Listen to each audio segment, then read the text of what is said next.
removal session with mercury as well.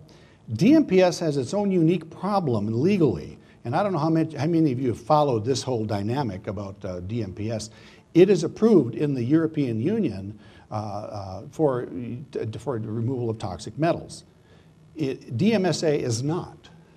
Conversely, in this country, DMSA is approved, DMPS is not. DMPS is kind of in the ozone. For years, we could use it under the auspices of the bulk compounding pharmacy regulations in the United States, but in 1999, that legislation, federal court eliminated the regulation that allowed this bulk list to occur and sort of floated off into the ozone. There was actually phase 1, 2, and 3 trials with DMPS. I participated in all 3.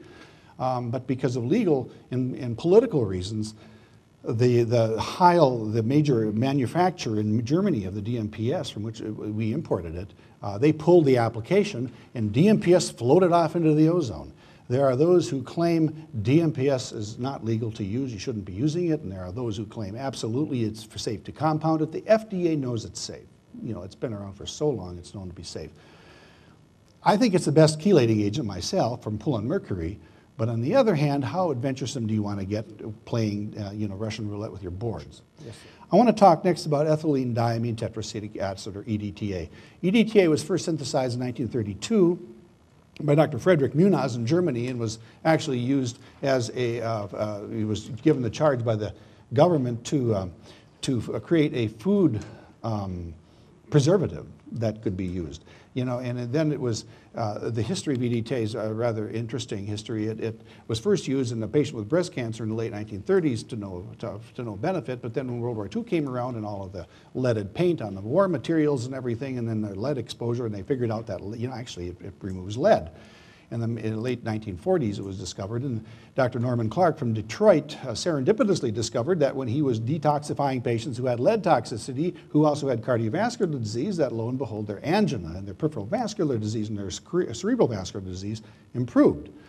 And they started, he got a small group of researchers together, clinicians who were experimenting with patients. They really didn't understand the chemistry of EDTA, how it was excreted, how it was, you know, what potential toxicities were, and they gave patients extremely high doses, very short period of time, didn't monitor kidney function, and there were 1 or 2 patients died from renal disease. And of course that word spread like wildfire, and this is at the same time that EDTA chelation therapy, or this is at the same time that coronary artery bypass surgery was in its early infancy. And you know, this, if you look at EDTA chelation therapy versus you know, surgical interventions, you know, this one is so much more sexy and so much more money that can be derived from it. So EDTA sort of got a black eye.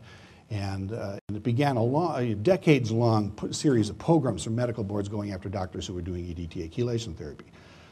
Well, I know I've probably supervised 250,000 EDTA chelation treatments, and I know it really works well, and but as a chelating agent, it's not great for doing much with mercury, however. Orally, EDTA is only less than 5% absorbed when it's taken orally. It's a large hexadentate molecule that doesn't get into cellular compartments adequately to remove mercury. It has a pretty decent stability constant, but I mentioned, you know, I've seen chemistry texts that talk about it between 10 to the 18th up to 10 to the 24th in terms of stability constant. Remember, the stability constant of mercury and sulfhydryl groups is 10 to the 42nd.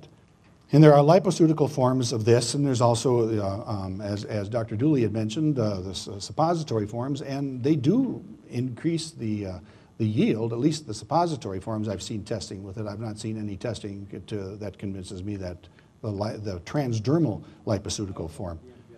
Oh, okay, well, I've seen the EDTA suppositories used as well. And then there's a lipoceutical form. Now, a lipoceutical is a form in which the EDTA itself is put inside of a bilipid membrane spherule, which walks right across the gut membrane and into the bloodstream, and you can get good levels with this. And I have done some testing personally in my practice, and it does seem to have some increased yield, but I'm not convinced that it's all that terribly great. D-penicillamine, effective for removing mercury, but the toxicity factor is much higher than with DMSA or DMPS, and it only pulls 1/4 of the mercury. You know, you may hear some people like Dr. Russ Jaffe, who he did his PhD thesis on D-penicillamine. He's very favorable toward it.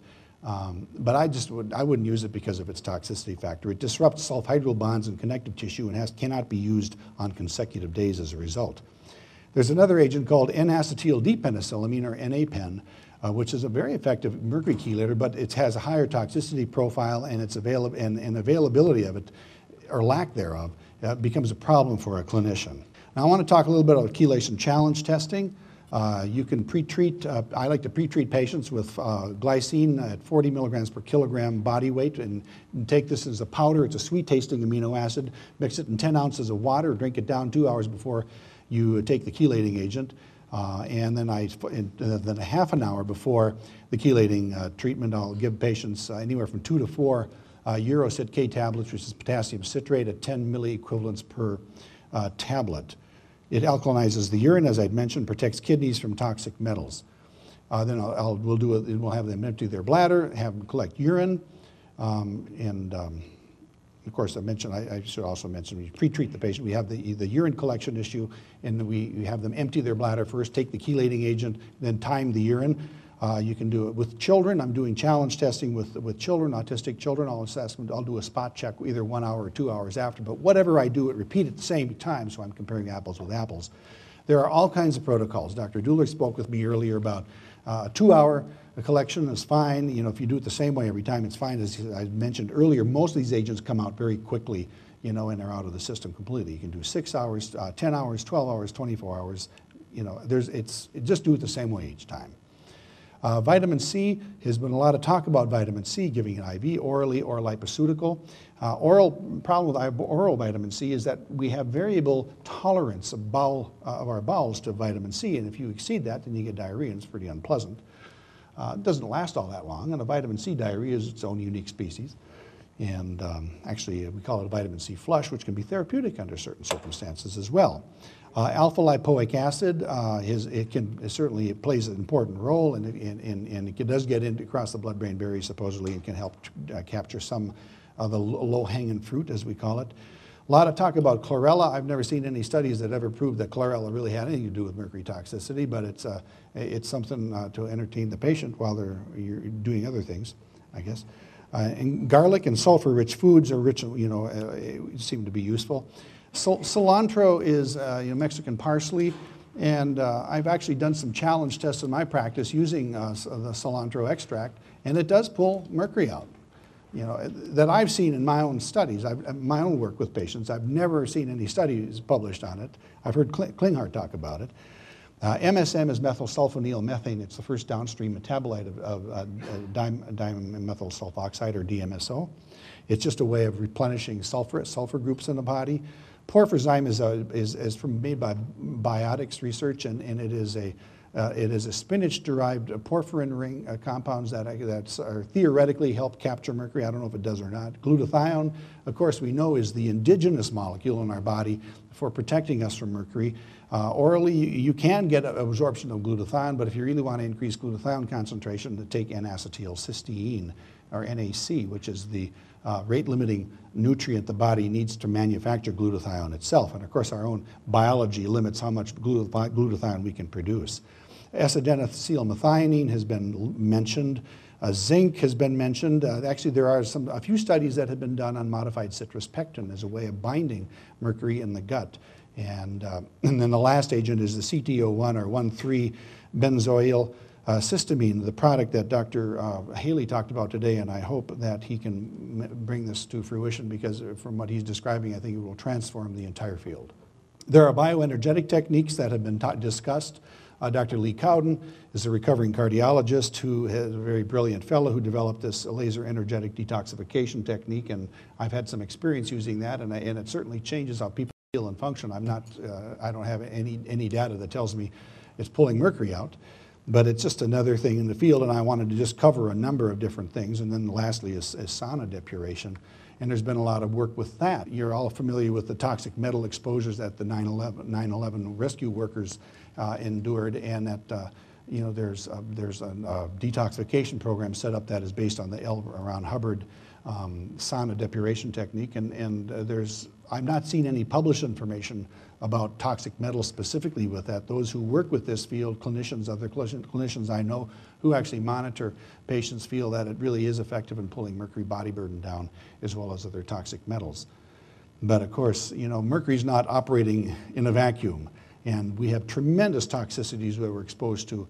And I think to reinforce the point that Jess Clifford made when he spoke is the concept of the total body burden. We call it the total load concept in environmental medicine, that you don't have to reduce every single thing that's aggravating a person, but if you just bring the whole body burden down, that things that they could not tolerate before, they probably will start gaining some greater tolerance to. So you don't have to fix everything, but if you figure out the basic biological principles of how to reduce the total body burden, I think it'd be worthwhile.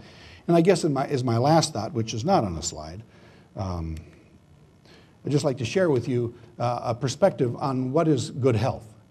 And then I got this from Dr. Majid Ali. This is Dr. Buttar's uncle, and Majid Ali is a brilliant guy. Actually, he's a Pakistani physician who graduated from med school when he was 17 years old and went on to a full residency in surgery, followed by a full residency in internal medicine, followed by a full residency in pathology, and then decided after he practiced pathology for 22 years he wanted to be an environmental medicine doctor.